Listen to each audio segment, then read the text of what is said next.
I am Quinn, 32 years old, and for the past 8 years I have been paid very well to catch people lying. My title is Senior Fraud Investigator at Harwick & Crane, one of the largest actuarial firms on Bay Street. I have helped trace forged documents through shell companies spread across 3 provinces. I have sat across from executives who looked me in the eye and lied without so much as a blink. I was good at reading deception because I had learned to trust patterns over promises, evidence over warmth. I thought that made me safe. I was wrong. It was a Tuesday in late October when the floor dropped out of my life. I was 33 weeks pregnant with twins, sitting on the paper-covered examination table at a private obstetrics clinic in Yorkville, when my husband stepped into the hallway to take a phone call. I asked him to grab me a ginger ale on his way back. Pregnancy bladder pulled me out 2 minutes later, and I was shuffling down the corridor in my paper gown when I heard his voice drifting around the corner, low, clipped, the tone he used when he was closing a deal he did not want witnessed. I stopped. "She can't know there are 2, he said quietly. "The boy goes to my sister. You list him as a stillbirth, handle the documentation, and that's the end of it. She'll be sedated. She won't remember the sequence." A pause. The doctor's voice, muffled and cautious. Something about the College of Physicians, something about risk. My husband cut him off with the same flat patience he used on contractors who pushed back on timelines. "You've been compensated for the risk. Gerald Alderton is not going to last until spring. My brother-in-law needs this wrapped up before the old man dies, and I need the transfer to clear my accounts by the 1st of December, so make it happen." I stood with my back pressed against the clinic wall. My son was kicking. Both of them were moving, my boy, my girl, and I thought, with a clarity that genuinely surprised me, that the most important case of my career had just landed inside my own marriage. I walked back to the washroom. I flushed the toilet. I washed my hands with cold water and stared at my face in the mirror above the sink. Then I walked back to the examination room, smiled at my husband when he returned, and told him the ginger ale machine was out of order.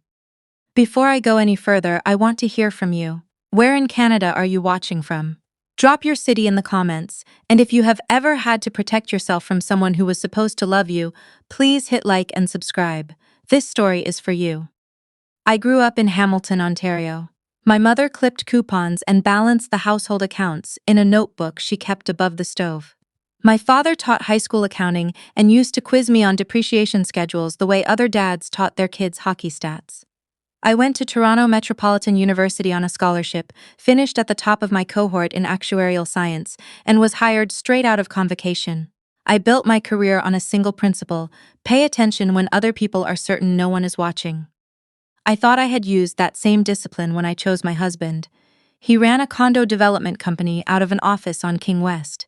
He was charming and attentive, and he seemed above all else honest. I married him 3 years ago at a small ceremony in Niagara-on-the-Lake, and for most of those 3 years I believed in the version of himself he showed me. Standing in the Yorkville parking lot waiting for him to pull the car around, I understood for the first time that I had been looking at a very well-constructed performance. The drive back to Etobicoke was quiet. He rested one hand on my knee the way he always did and hummed something tuneless under his breath. I watched the city move past the passenger window and ran the conversation I had overheard through my mind like a tape on loop. Gerald Alderton, my brother-in-law's father. The old man had built a private holding company, Alderton Capital Group, over 40 years in southwestern Ontario. Commercial real estate, agricultural land, a small regional bank, worth somewhere between $35 and $40 million on a good assessment. He had 2 sons, my brother-in-law, married to my husband's sister for 6 years and childless, and an older son out in Calgary who already had a 3-year-old grandson. For the past 2 years, the old man had been fighting cancer and making it quietly, firmly clear that controlling interest in Alderton Capital would pass to whichever son could demonstrate a direct male heir before he died. My brother-in-law had spent 6 years watching his window close. His wife, my husband's sister, my sister-in-law, had gone through 2 IVF cycles and a miscarriage. They were out of options and running out of time. And my husband, who apparently had a great deal of money trouble he had hidden from me, had decided to solve everyone's problem at once by selling my son.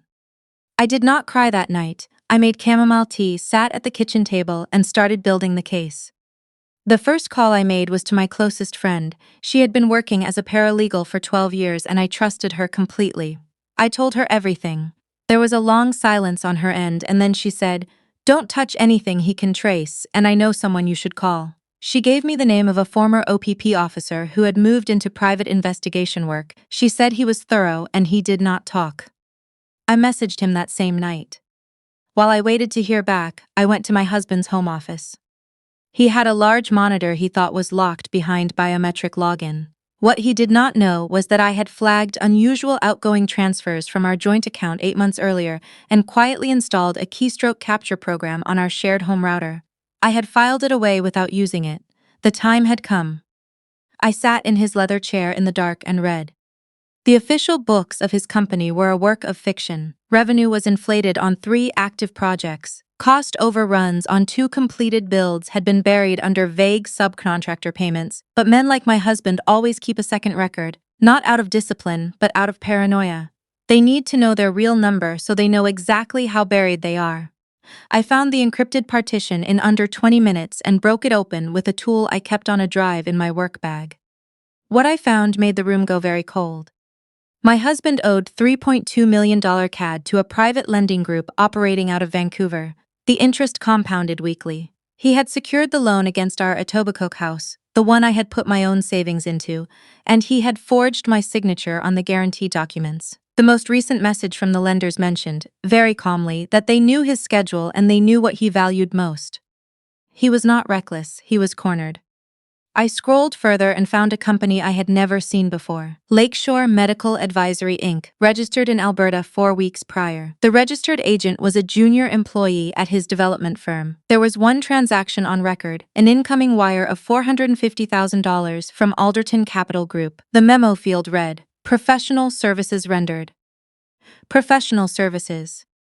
They had put a price on my son, $450,000 Canadian, as a down payment. I copied everything to an encrypted drive, wiped my digital trail, and put the office back exactly as I had found it. I walked past the nursery on my way to bed. Sage green walls we had chosen together, 2 small white cribs side by side, and I stood in the doorway for a moment with my hand on the frame. Then I went and lay down next to my husband and I planned. The PI responded the next morning. He was compact and methodical and did not waste words. I told him I needed surveillance on my sister-in-law and my brother-in-law at their home in Oakville, with particular attention to any deliveries or renovations suggesting nursery preparation. He had photographs for me within 48 hours. A furniture truck from a Yorkville boutique, a wooden crib in the delivery photo, a custom change table, a box labeled newborn clothing, boys, 0 to 3 months. And through a large upstairs window, my sister-in-law standing in a freshly painted room, holding a tiny blue sleeper against her chest, her face lit up in a way I had never once seen her direct at me. The walls behind her were soft navy. They were not waiting to find out the gender. They already knew. My husband had told them. The second file was audio, recorded at a golf club in Burlington. My brother-in-law's voice, smooth, self-assured, a man who had never seriously considered that anything said in a member's lounge could come back to him. "The arrangement is airtight," he said to someone, his lawyer. "Private clinic, licensed physician, no OHIP billing, no public record. I've paid for precision. You have the Alderton share transfer documents ready to execute by mid-November. My father will have his grandson and the shares will transfer on schedule." That is the end of the conversation. A cautious murmur from the other side. My brother-in-law chuckled. "It's handled. Worry about the paperwork." I listened to that recording 3 times. Then I began drafting the evidence package and reached out through my best friend's network to a financial crimes officer with us RCMP. I sent everything, the company registration, the wire transfer, the golf club audio, the forged loan documents, with a detailed timeline and a cover letter explaining exactly what was being planned and when. The officer told me they were taking it seriously. She told me to stay in contact. But I needed to give them something more immediate than a paper trail. I needed to prove that the physical danger was happening now, not just on paper next month. 4 days after my late-night research session, my mother-in-law arrived. She appeared at our front door with 2 large bags and a smile that was all performance. She announced she could not bear the thought of me managing alone in the final weeks, that family needed to pull together, that she was moving in to help. Within an hour, she had reorganized my kitchen without asking and thrown out my decaf coffee. I understood immediately what she was. She was a warden. She was there to make sure I did not go into labor anywhere inconvenient. I thanked her warmly and helped carry her bags to the guest room. 2 days into her stay, she produced a small orange pill bottle from her cardigan pocket and set it on the counter beside my lunch. No pharmacy label, no dispensing information, no child safety cap.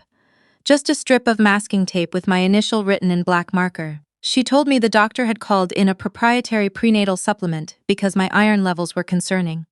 She told me to take one every day with food, and she stood directly across the kitchen island, watching me. The pill was large and chalky and unlike any supplement I had seen in 8 months of legitimate prenatal care. I smiled, picked it up, and palmed it the moment she turned toward the stove. That evening, I messaged the PI.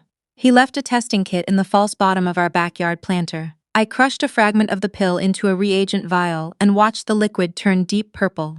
I cross-referenced the color chart. Synthetic prostaglandins, used clinically to ripen the cervix and trigger premature labor. My own mother-in-law was trying to force early delivery so they could control exactly when and where my babies were born. She was poisoning me at my own kitchen table and calling it care. I emptied the bottle that night and replaced every pill with calcium supplements from my work bag. The bottle went back on the shelf exactly where she had left it. Then I placed 3 small wireless cameras, the kind used in corporate surveillance, inside a smoke detector, a bookshelf speaker, and a decorative plant near the kitchen island.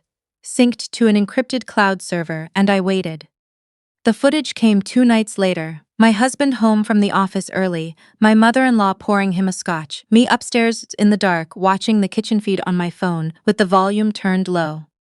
She's been taking them every day, my mother-in-law said, smiles and thanks me each time. She hasn't the slightest idea. My husband set his glass on the counter. Good, the suite is locked down for the 22nd. Private staff, no OHIP billing, no public records. The cervical softening should kick in by the 20th. We bring her in as an emergency and everything is finished before she's coherent enough to ask questions. And the transfer? Final wire comes from Alderton Capital the moment the certificate is filed. 3.7 million. Every debt cleared. Enough left over to restart the King West project. He paused. She's going to have 1 healthy baby to raise. That's more than a lot of women get. My mother-in-law reached over and squeezed his arm.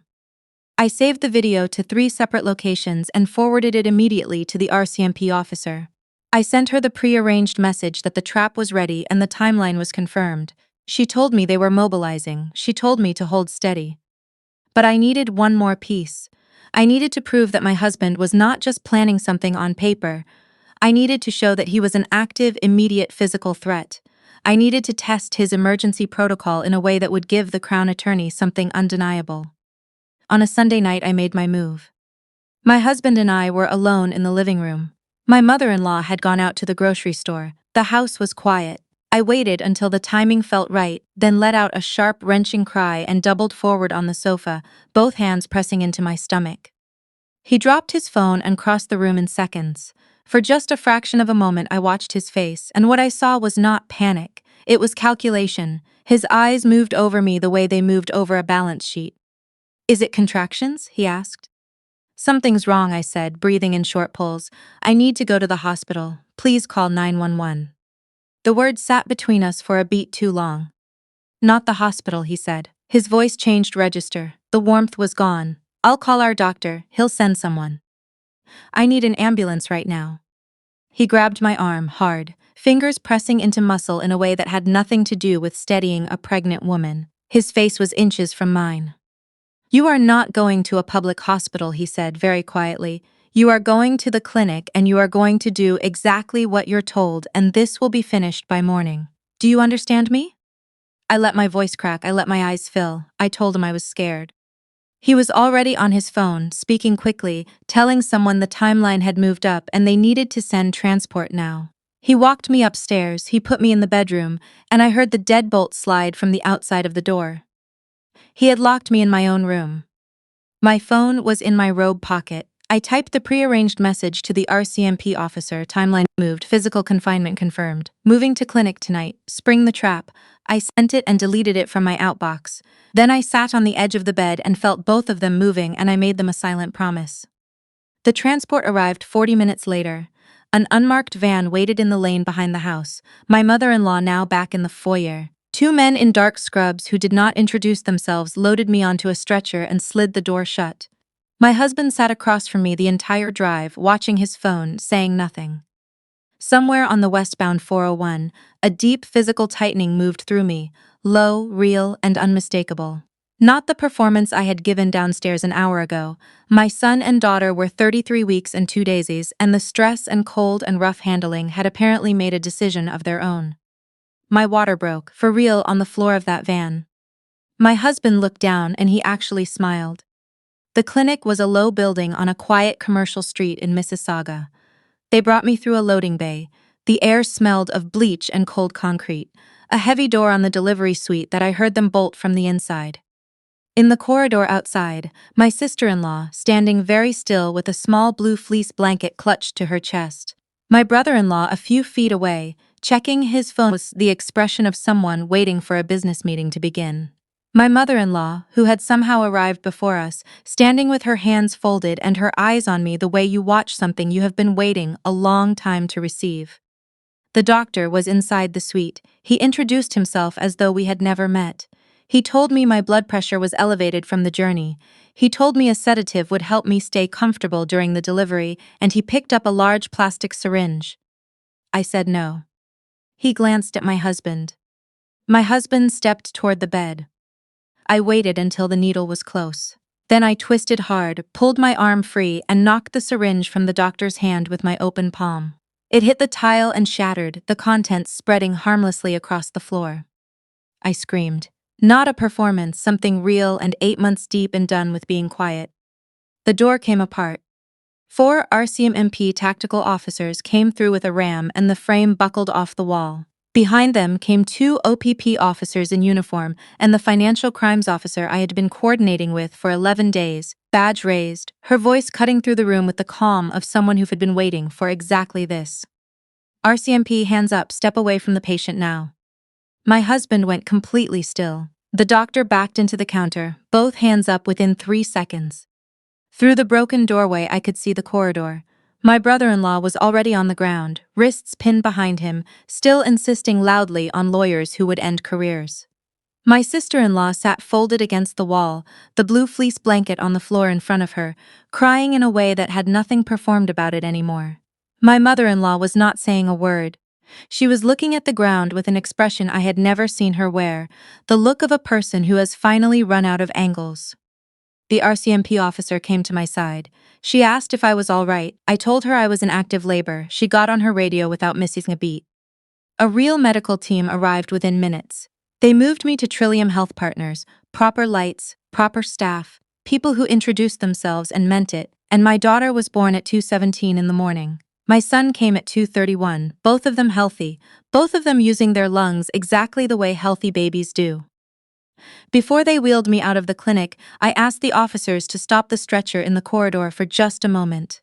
My brother-in-law was still talking about his lawyers. I waited until he looked at me. I sent the full financial records to your father's estate trustees this afternoon, I said. The shell company, the wire transfer, the audio from the Burlington Golf Club, your entire conversation about bloodlines and paperwork. The Alderton share transfer has been suspended. Any assets connected to this arrangement are subject to criminal seizure. I paused. I'm sorry about your father, genuinely, but my son was not yours to purchase. He had nothing to say. He looked at me the way people look when the number they have organized their whole life around has just been cancelled. I let the paramedics wheel me out into the November dark. 4 months later, I was standing in the kitchen of a 2-bedroom apartment in the Annex in Toronto. My lease, my utilities, my coffee maker, the good one which I had taken from the Etobicoke house before my lawyer filed the paperwork. My daughter was asleep. My son was in my arms, making the face he made when he was deciding whether or not to be unhappy about something. I had become very good at reading that face. My husband was in remand, awaiting trial on charges of conspiracy to commit fraud, forcible confinement, uttering forged documents, and several additional counts that the Crown Attorney had added as the full scope of Lakeshore Medical Advisory came into view. His development company had been seized by creditors. The Vancouver lenders had gone very quiet once the RCMP started looking at their operations. My brother-in-law and my sister-in-law were facing 11 combined charges between them. The Alderton Capital shares remained frozen pending the outcome of the criminal proceedings. My brother-in-law's father passed away in December. The estate was in litigation that the trustees expected to take years to untangle. The doctor lost his license within 60 days. It turned out there had been a prior complaint from a patient in Brampton 3 years earlier, buried under a non-disclosure agreement that was not buried anymore. My mother-in-law had made bail and was living in Burlington. I did not spend much time thinking about her.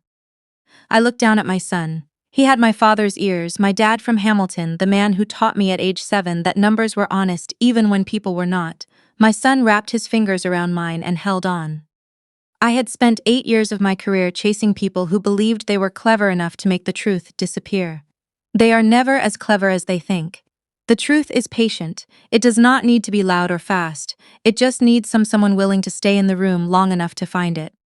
If you have ever had to trust your own instincts when everyone around you was telling a different story, I want to hear from you. Leave a comment below. And if this story stayed with you, please hit the like button and subscribe. There are more ahead. Thank you for watching. Take care of yourselves and the people you love.